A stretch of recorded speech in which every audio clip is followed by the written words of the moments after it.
এরে সন্তান,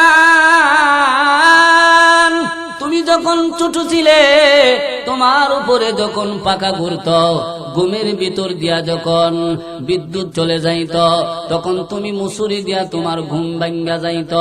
আমি দক্ষিণী মা তোমার পাশে বসে বসে তখন হাত পাকা দিয়া বাতাস করতাম, তারপরে তুমি আবার ঘুমায়া যাইতা গো। তুমি তো গরম সহ্য করতে পারো না, এই জন্য আমি মা গরম সহ্য করছি, আমার কোনো অসুবিধা হয়েছে না। তুমি তো গরম সহ্য করতে পারো না বাবা। এই যে আমার মাথার উপরে একটা পাখা ঘুরে, এই পাখাটা 2 মাস পর্যন্ত নষ্ট হয়ে গেছে। কর্তৃপক্ষকে আমি কতবার বললাম পাখাটা ঠিক করে দেওয়ার জন্য, আর না হয় পরিবর্তন করে দেওয়ার জন্য, কিন্তু পাখাটা ঠিক করেও দিল না, পরিবর্তনও করলো না। তবে আমি মা তোমারে বলে যাই, আমি মা যখন মারা যাইব গো, তখন তুমি এই পাখাটা ঠিক কইরা নিও, আর না হয় এটা বদলে আর একটা লাগায়ক। কলেজের অধ্যাপক কান্দার বলে, মা এই পাকা বদলাইলে এখন এনে বদলামু, আর ঠিক করলে এখন এনে ঠিক করবো, কিন্তু তুমি মারা যাইবার পরে কেন বদলাইতাম, তার কারণ কি? কারণ আছে না নাই? এবার মা কান্দার বলে, বাবা আমি এই জন্য বলছি, তুমি তো বড় আমার আদরের সন্তান ছিলা, আমি তোরে খুব যতন কইরা পালছিলাম, আর খুব কষ্ট কইরা তোরে অধ্যাপক বানাইছিলাম। তুমি আমার এত মহব্বতের সন্তান হইয়া, এত আদরের সন্তান হইয়া, আজকে তোমার কাছে যদি আমি এই ব্যবহার পাইতে পারি, তোমার স্ত্রীর মন খুশি করতে গিয়া, আমি বৃদ্ধা মাকে তুমি যদি বৃদ্ধাশ্রমে দিতে পারো, আমি এত কষ্ট কইরা তোমার লেখাপড়া করানোর পর আজকে আমি মা যদি তোমার কাছে এইরকম আচরণ পাইতে পারি, তাইলে আমি মা একদিন দুনিয়াতে থাকবো না। আমার মন বলে দিচ্ছে আমার পরে তোমার সিরিয়াল, আমার পরে তোমার সিরিয়াল, তুমি ওই বৃদ্ধাশ্রমে আসতে হবে। তবে বাবা পাখাটা যে বদলাইবার জন্য বলছি, তুমি কিন্তু গরম সহ্য করতে পারো না। এরে সন্তান, তুমি যখন ছোট ছিলে, তোমার উপরে যখন পাখা ঘুরত, ঘুমের ভিতর দিয়া যখন বিদ্যুৎ চলে যাইত, তখন তুমি মুসুরি দিয়া তোমার ঘুম ভাঙ্গা যাইত। আমি দক্ষিণী মা তোমার পাশে বসে বসে তখন হাত পাকা দিয়া বাতাস করতাম, তারপরে তুমি আবার ঘুমায়া যাইতা গো। তুমি তো গরম সহ্য করতে পারো না, এই জন্য আমি মা গরম সহ্য করছি, আমার কোনো অসুবিধা হয়েছে না। তুমি তো গরম সহ্য করতে পারো না, এই জন্য আমি যখন মারা যাইব, তখন তোমার সন্তানও তোমার এই বৃদ্ধাশ্রমে দিয়া যাইব। তবে তোমারে বইলে যাই, তুমি এই বৃদ্ধাশ্রমে আসার আগে তুমি পাখাটা পাল্টায়া নিও। উত্তরপুরা দিয়া কবরবাসীদের আত্মার মাগফিরাত কামনায় ৫ম বার্ষিকী ওয়াজ ও দুআর মাহফিলের আজ সম্মানিত শ্রদ্ধেভাজন সভাপতি জনাব মোহাম্মদ জাহাঙ্গীর আলম ভূঁইয়া সাহেব বড়বাড়ি, আজকের মাহফিলের প্রধান বক্তা, বিশেষ বক্তা, বিশেষ অতিথিবৃন্দ, জাতির শ্রেষ্ঠ সন্তান হযরত উলামা ইকরাম, তুলাবায়ে আযম, দূর দূরান্ত থেকে আগত আমার মুরব্বী বাবারা, আমার সমবয়সী নওজোয়ান যুবক বন্ধুগণ, পর্দার অন্তরালে কোরআন হাদিসের আলোচনা শোনার জন্য আমার অপেক্ষা করতেছেন আমার পর্দানশীন সম্মানিতা নেককার মা ও বোনেরা, সকলকে আন্তরিক মুবারকবাদ জানিয়ে আমি সর্বপ্রথম শুকর আদায় করছি যে মহান মনিব, মহান মালিক আমাদেরকে শত শত মানুষ থেকে বাছাই বাছাই করে হাজার হাজার মানুষ থেকে নির্বাচিত করে। আল্লাহ পাক দয়া করে মায়া করে আজকের এই দিনী মাহফিলে বেহেশতের বাগানে আসার মতো বসার মতো সুযোগ করে দিয়েছে। শুধু তাই নয়, মহব্বতে নবীজির উপর দুরূদ পাঠ করার তৌফিক দিয়েছেন, মহব্বতে কিছু সময় আল্লাহ পাকের জিকির করার তৌফিক দিয়েছেন। সেই জন্য আমরা জবানটা খুলে কালিমাতুশ শুকর আদায় করি, সকলেই উচ্চ আওয়াজে বলি আলহামদুলিল্লাহ।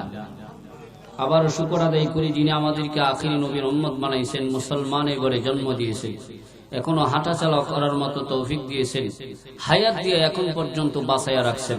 এইগুলি কার দেওয়া নিয়ামত? আপনি আর আমি চাইলে কি দুনিয়া থাকতে পারবো?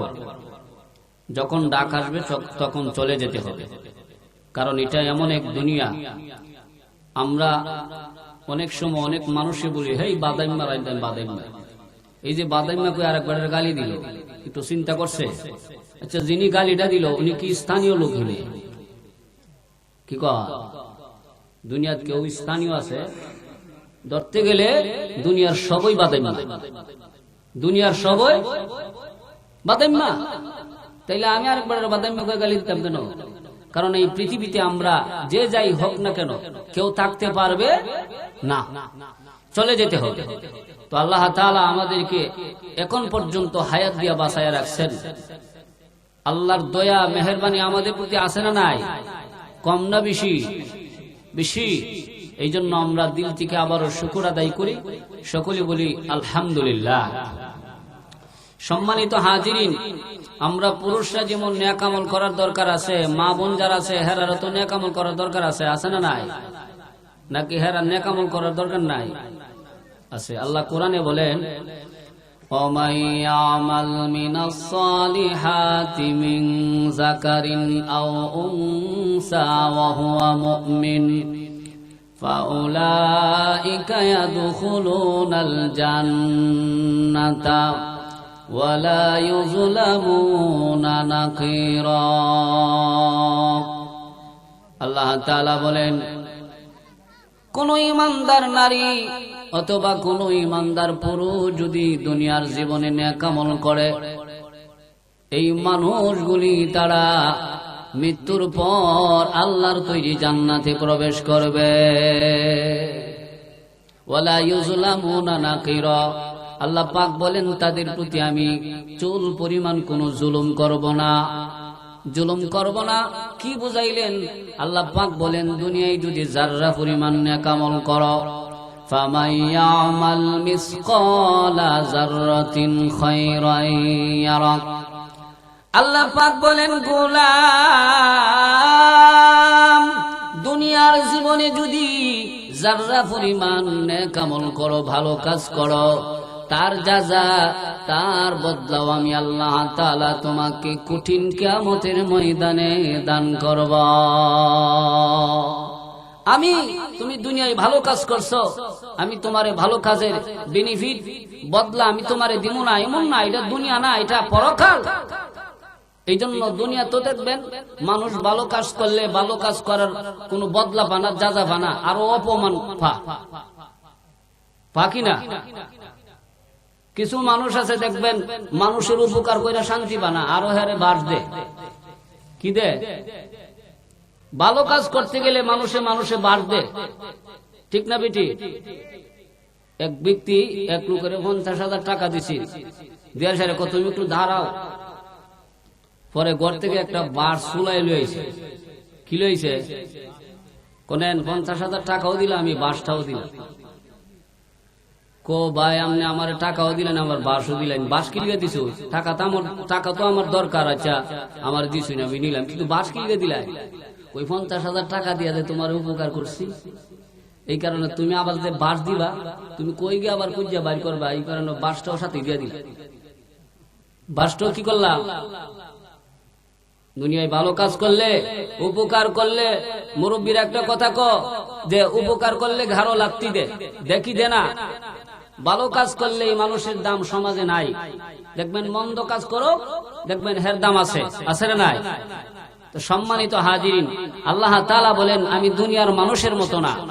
ফামান ইয়ামাল মিসকালা যাররাতিন খায়রান ইয়ারা। তুমি যদি যাররা পরিমাণ, চুল পরিমাণ কোনো ভালো কাজ করো, তাইলে তার বদলা, তার যাজা আমার কাছে রয়েছে। কঠিন কিয়ামতের দিন তোমার যখন সামনে মুসিবত আসবে, আমি ওই দিন তোমার এই ভালো কাজের বদলা দিয়া মুসিবত থেকে তোমার তরায় আমি জান্নাত নসিব করে দিব। তাইলে দুনিয়ায় ভালো কাজ করার দরকার আছে না নাই? কে কি কইলো এদিকে কান দিবেন না। কারণ কিছু মানুষ আছে হে নিজেও ভালো কাজ করতে পারে না, আরেকজন ভালো কাজ করুক এটা হে চাও না, এমন আছে না নাই? আছে। সম্মানিত হাজিরিন, মা বোনদের ব্যাপারে একটু কথা বলতাম চাই। কোন মা বোন যদি 4টা কাজ করে, আল্লাহ তাআলা এই মা বোনকে তার জন্য আল্লাহর তৈরি জান্নাতের 8টা দরজা খুলে দিবে। কয়টা দরজা?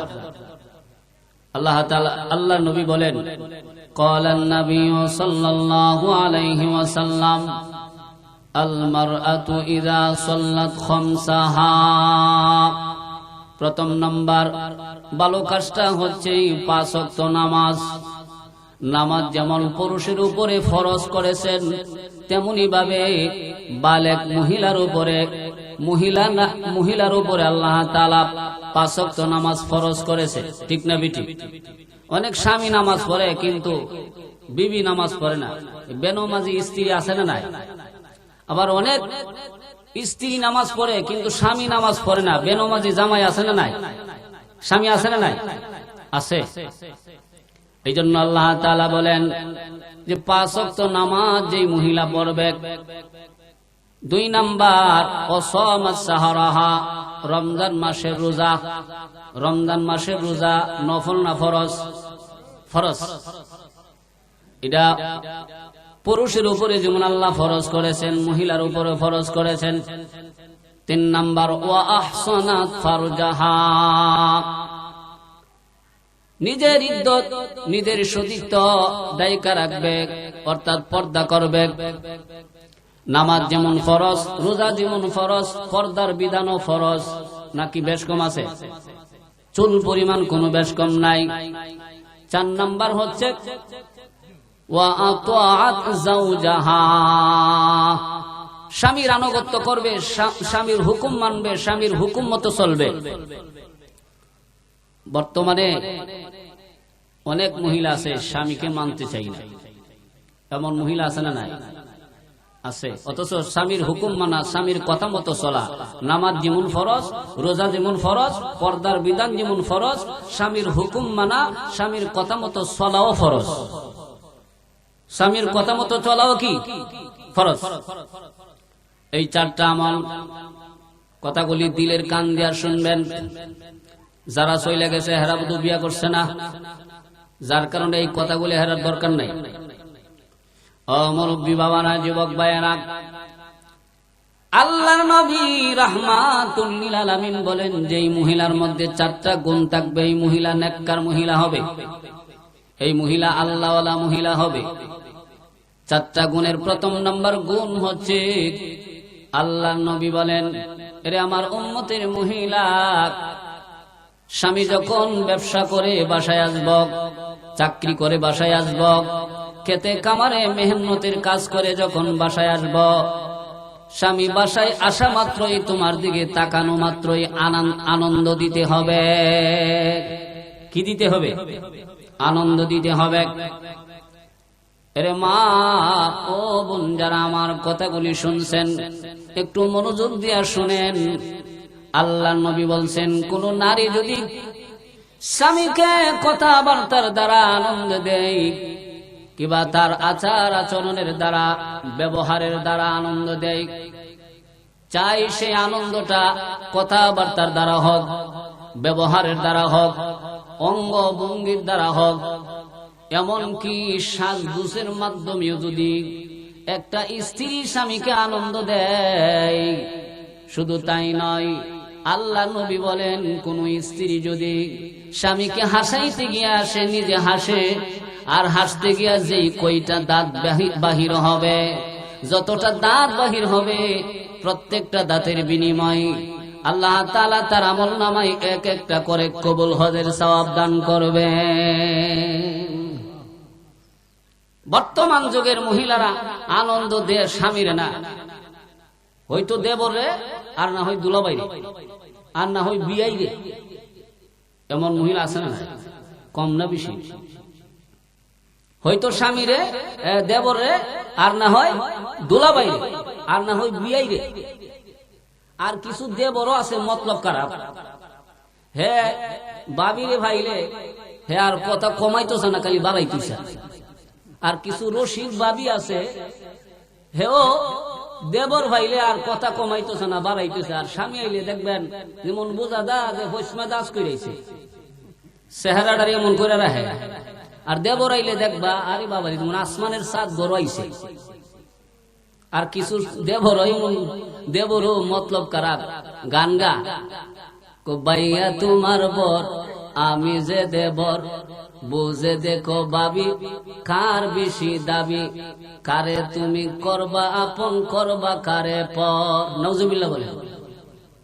আর কিছু রসিক ভাবি আছে ঘরের পিছে বেতেরারা হাল ধইরাছে ছোট দেওরা গো, স্বামী আমার যেমন তেমন দেবর আমার কলজার টুকরা গো। নাউজুবিল্লাহ বলে। এমন কিছু রসিক ভাবি আছে না, আর কিছু মতলব খারাপ দেবর আছে না। আস্তাগফিরুল্লাহ আস্তাগফিরুল্লাহ। এই যে বাবির সাথে যে দেবরে কথা বলতেছে আর বাবি যে দেবরের সাথে কথা বলতেছে, এটা সওয়াব হইতাছে না গুনাহ হইতাছে? ওটা গুনাহ আর গুনাহ হইতাছে। আজকে আমরা কোন কার সাথে কথা বললে, কারে আনন্দ দিলে সওয়াব হইব আর কারে আনন্দ দিলে গুনাহ হইব, হেডই আমরা ভালো কইরা বুঝি না। আর এই ভুলটা আমরা যেমন বুঝি না, এই ভুলটা বৃত্তি নেইও না। অবহেলা করে আমরা এই জিনিসটা এড়ায়া যায়, ঠিক না বিটি?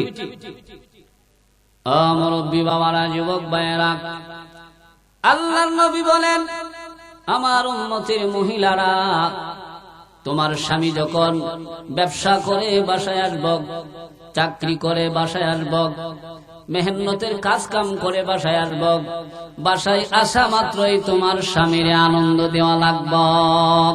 চাই এই আনন্দটা কথাবার্তার দ্বারা হোক, ব্যবহারের দ্বারা হোক, অঙ্গভঙ্গির দ্বারা হোক, সাজগুজের দ্বারা হোক, যেইভাবে স্বামীরে তুমি আনন্দ দিতে হবে, কারণ তোমারে তোমার স্বামীর জন্য আল্লাহ হালাল কইরা দিছে, ঠিক না বেটি? এটা হলো প্রথম নাম্বার গুণ। 2 নাম্বার নেককার মহিলার গুণ হচ্ছে যে স্বামী যদি কোনো আদেশ করে আর এই আদেশটা যদি জায়েজ হয়, স্ত্রী জীবন থাকতে আদেশটা মাইনা নিতে হবে। স্বামী যদি কোনো আদেশ করে আর এই আদেশটা যদি জায়েজ হয়, তাইলে স্ত্রী জীবন থাকতে স্বামীর কথাটা কি হতে হবে? মাইনা নেওয়া লাগবে। কিন্তু যেই সংসার স্বামী মেম্বার আর স্ত্রী চেয়ারম্যান, এই সংসারের স্ত্রী স্বামীরে কোনোদিন মাইনা নিতে পারে না। এমন সংসার আছে না নাই? দেখবেন স্বামী হইল গিয়া কি মেম্বার আর স্ত্রী চেয়ারম্যান। এই জন্য স্ত্রী স্বামীর মানতে চাই না, স্বামীর আদেশ মানতে চাই না, স্বামীর হুকুম মানতে চাই না, অথচ স্বামীর হুকুম মানা আল্লাহ ফরজ কইরা দিছে। এটা আমার কথা না, আল্লাহর কথা। আল্লাহ কোরআনে বলেন, আর রিজালু কাওয়ামুনা আলান নিসা। আল্লাহ পাক বলেন, দুনিয়ার নারী, আমি তোমার জন্য তোমার স্বামীরে আমি তোমার জন্য অভিভাবক বানাই দিলাম, তোমার স্বামীকে আমি তোমার জন্য পাহারাদার বানাই দিলাম। তোমার স্বামী তোমার জন্য পাহারাদারি করবে, এই জন্য তোমার অভিভাবক তোমার স্বামীরে বানায়া দিলাম। দুনিয়ায় যা করো, যা আনন্দ ফুর্তি করবা, এগুলি স্বামীর সাথে করবা। স্বামীর সাথে যদি করো, তাইলে তোমার আমল নামাই শুধু সওয়াব আর সওয়াব হবে। এটা কার কথা? মুরব্বি বাবারা, যুবক ভাইয়েরা, আল্লাহর নবী রাহমাতুল লিল আলামিন বলেন, তোমার স্বামী যদি তোমার মাথার মধ্যে যদি হাত রাখে আর এই হাতের নিচে যতটি চুল থাকবে, প্রত্যেকটা চুল পরিমাণ সওয়াব আল্লাহ পাক তোমার আমলনামায় দান করব। তোমার স্বামীরে যতটা চুল দেখাইবা, প্রত্যেকটা চুল পরিমাণ সওয়াব আল্লাহ পাক তোমার আমলনামায় দান করব। বর্তমান যুগের মহিলারা স্বামীরে চুল দেখাই না, চুল দেখাইবার লাগে জাগা মেলাত। কি বলেন, ঠিক না বেঠিক? চুল দেখবেন একবারে কোমরের নিচে গেছে গা, স্বামীর সামনে একদিনও চুলটা আশ্রাইয়া দেখবেন সুন্দর কইরা থাকতো না। কিন্তু এই চুল দেখাইবার লাগে দেখবেন যাইব গা সাইরানি, নানান জায়গার মধ্যে মেলার মধ্যে যাইব গা। এমন মহিলা সমাজ আছে না নাই? আল্লাহর নবী বলেন, আরে মহিলা, তুমি যদি তোমার এই চুল পর পুরুষকে দেখাও, বেগানা পুরুষকে দেখাও, যতটা চুল তুমি বেগানা পুরুষকে দেখাইবা, ততটা চুল কিয়ামতের মাঠে সাপ হইয়া তোমারে কামড়াইব রে, সাপ হইয়া তোমারে কামড়াইব। এটা আমার কথা না, রসুলের কথা, রসুলের কথা। মুরব্বী বাবারা, যুবক ভাইয়েরা, এই জন্য আমি যেই কথা বলতেছিলাম, স্ত্রী স্বামীর কথা মানতে চাই না। আর কত স্বামী আছে দেখবেন, স্ত্রী যখন কথা শুনিই না, হ্যাঁ দেখবেন কত সুদা কইরালাম, কি করে লইব, সুদা কইরা লইব। আল্লাহ কো সুদা করিস না, আমি এটারে বাঁকা কইরা বানাইছি। আল্লাহ তাআলা কোরআনে বলেন, ওয়ামিন আয়াতিহি আন খালাকালাকুম মিন আনফুসিকুম আজওয়াজান লিতাসকুনু ইলাইহা ওয়া জাআলা বাইনাকুম মাওয়াদ্দাতাও ওয়া রাহমা। আল্লাহ পাক বলেন, বান্দা, আমি আল্লাহ তোর সঙ্গে যেই নারীটাকে নিয়ে আয়াত করছি, মিলাইছি, এই নারীটাকে, তোর স্ত্রীটাকে তোর বুকের বাম পাজরের একটা বাঁকা হাড্ডি দিয়ে আমি বানাইছি। এটা আমি বানাইছি বাঁকা হাড্ডি দিয়া। তুই যদি চা সুদা করতি, এটা সুজা হইতো না, এটা ভালো হইতো না, এটা সুজা হইতো না, এটা ভাঙ্গা যাইব গা। কার কথা? তবে তারে যদি ভালো করতে চাস, তারে ভালোবাসা দিতে হবে। আর সমাজে কিছু জামাই আছে, বিবিরই ভালোবাসা না দিয়া দেখবেন হেমেদা দেয়, হেমেদা। এমন কিছু স্বামী আছে না? মহিলারা কইব খালি আমদারে খালি কন্যা যায়, কিছু স্বামীও আছে হিতানেরও কিছু কইন, ঠিক না বেটি? আমার বাবারা, যুবক ভাইয়েরা, আল্লাহ পাক বলেন, গোলাম এরে আমার বান্দা, তোর সাথে যেই নারীটারে আমি আয়াত করছি, যোগ করছি, এটা তুই পর ভাবিস না, এটা আরেক বেড়ার মেয়ে মনে করিস না। এটা তোর স্ত্রী, তোর বুকের বাম পাজরের একটা বাঁকা হাড্ডি দিয়ে আমি তারে বানাইছি, তোর শরীরের একটা অংশ দিয়া বানাইছি। তোর শরীরের অংশ দিয়া আমি বানানোর কারণ হলো, মানুষ নিজের জিনিসের একটা আলাদা যত্ন করে। যদি কোনো সময় অন্যায় করে, অপরাধ করে, তাইলে নিজের মনে কইরা সার দিতে হবে। কি বলেন, ঠিক না বেঠিক? যদি সার দাস আর যদি ভালোবাসস, তাইলে খারাপ স্ত্রী হইল এক সময় তার মধ্যে পরিবর্তন আসতে পারে, পারে কি পারে না? মুরব্বী বাবারা, যুবক ভাইয়েরা, খারাপ স্ত্রীকে ভালো পথে আনার জন্য আল্লাহ কিছু আমল দিয়া দিছে। কি দিয়া দিছে? আমল দিয়া দিছে। আল্লাহ তাআলা কোরআনে বলেন, ইন্নাল্লাযীনা আমানু ওয়া আমিলুস সালিহাতি সায়াজআলু লাহুমুর রহমানু বুদ্দা। আল্লাহ পাক বলেন, স্বামী তুমি নিজ ইমানদার হয়ে যাও, তুমি নিজ নেক আমলওয়ালা হয়ে যাও। তুমি ইমানদার হইয়া, তুমি নেক আমল হইয়া, তুমি তোমার স্ত্রীকে ভালো আমলের উপদেশ দাও, ভালো কাজ করার উপদেশ দাও। তুমি যদি ইমানদার হতে পারো, তুমি যদি নেক আমল করতে পারো, তোমার স্ত্রী যদি ইমানদার হয়ে যায়, তোমার স্ত্রী যদি নেক আমলওয়ালা হয়ে যায়, তাইলে সায়াজআলু লাহুমুর রহমানু বুদ্দা। আমি আল্লাহ তাআলা তোমাদের দুইজনের মনকে আমি এক মন বানায়া দিব গো। দুইজনের মন আমি আল্লাহ জোড়া লাগায়া দিব। তখন তোমার কথা তোমার স্ত্রী শুনব, সময় মতে তোমার স্ত্রী তোমার কথা শুনব, আবার স্ত্রীর কথাও মাঝে মধ্যে তুমি শুনবা। কি বলেন, ঠিক না বেটি? কার কথা? আল্লাহর কথা। আল্লাহ পাক বলেন, বান্দা, দুইটা ইট এক জায়গায় জোড়া লাগাইতে গেলে, অ্যাড করতে গেলে মাঝখানে সিমেন্ট আর বালুর প্রয়োজন হয়। দুইটা কাপড় অ্যাড করতে গেলে মিলাইতে গেলে মাঝখানে সুই সুতার প্রয়োজন হয়, আর দুইটা মন এক জায়গার মধ্যে অ্যাড করতে গেলে আল্লাহ পাক বলেন ঈমান আর আমলের প্রয়োজন হয়। স্বামীরে, তুই যদি নামাজি হয়ে যাস, তোর স্ত্রী যদি নামাজি হয়ে যায়, তুই যদি রমজান মাসের রোজা রাখস, তোর স্ত্রী যদি রমজান মাসের রোজা রাখে, তুইও যদি ইমানদারওয়ালা হয়ে যাস, তোর স্ত্রী যদি ইমানদার হয়ে যায়, তুই যদি নেক আমলওয়ালা হয়ে যাস, তোর স্ত্রীও যদি নেক আমলওয়ালা হয়ে যায়, তাইলে তোরা দুইজনের মনকে আমি আল্লাহ তাআলা আমার পক্ষ থেকে জোড়া লাগায়া দিমু। আল্লাহু আকবার। কার কথা? একটু জিকির করেন লা ইলাহা।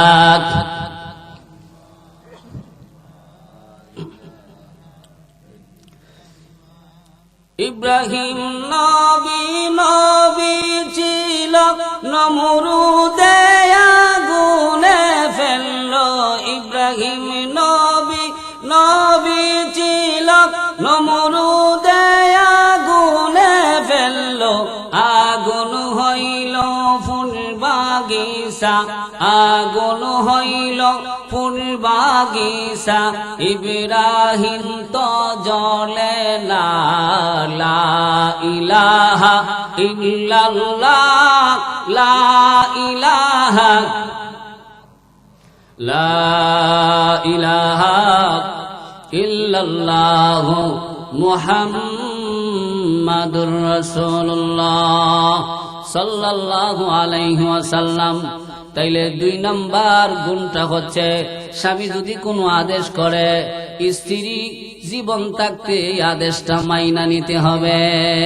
3 নাম্বার গুণ হচ্ছে, স্বামীর চাহিদা অনুযায়ী, স্বামীর ইনকাম অনুযায়ী স্ত্রীর চাহিদা নিয়ন্ত্রণ করতে হবে।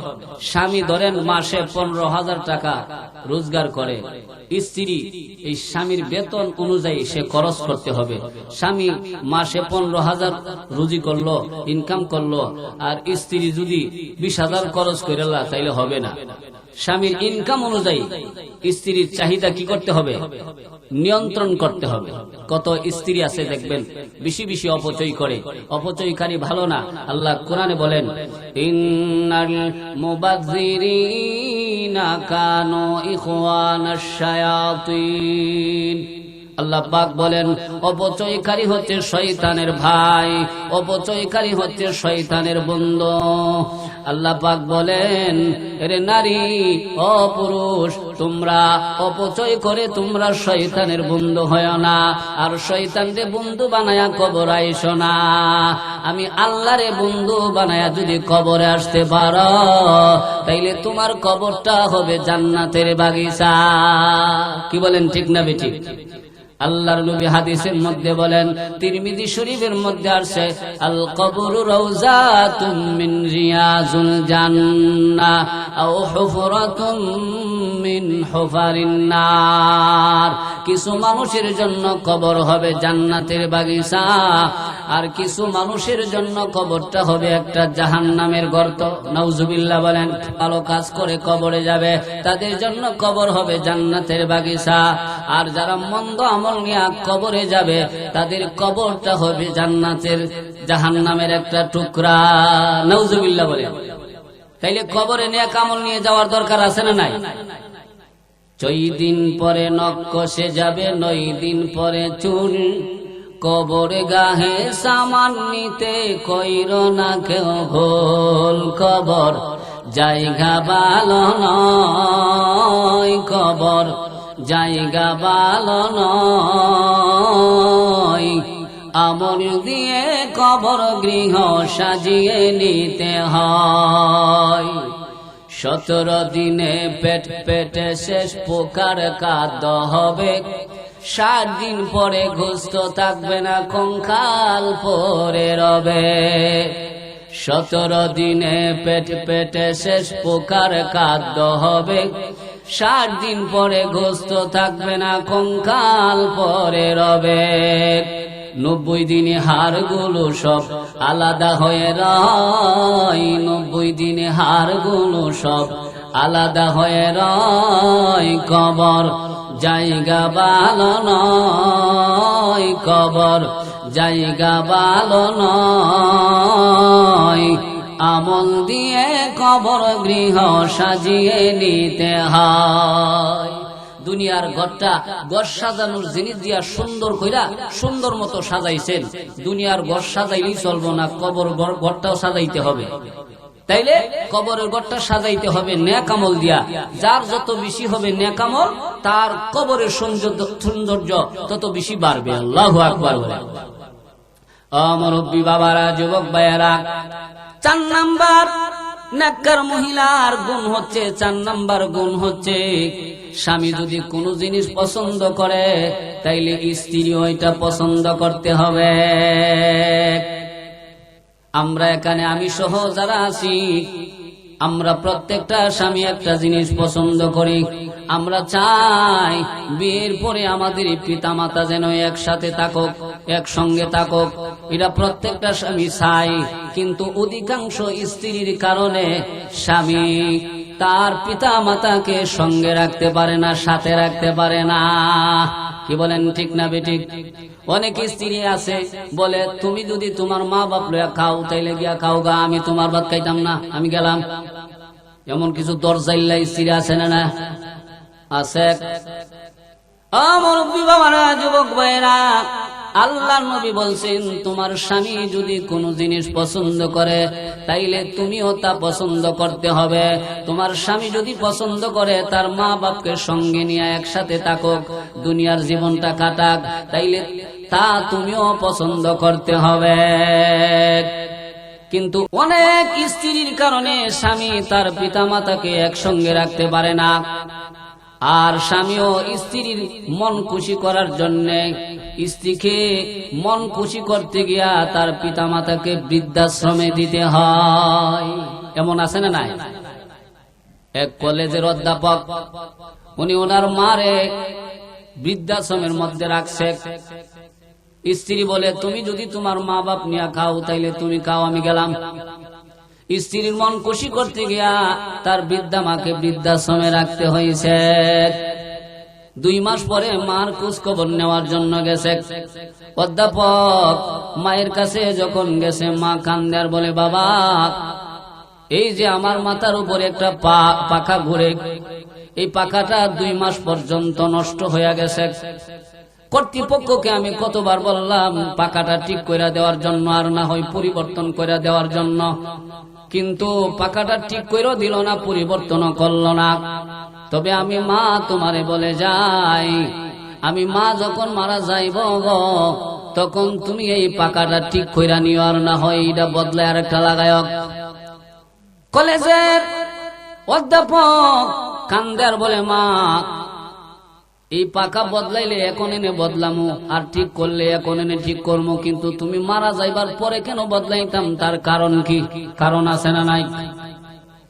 এবার মা কান্দার বলে, বাবা,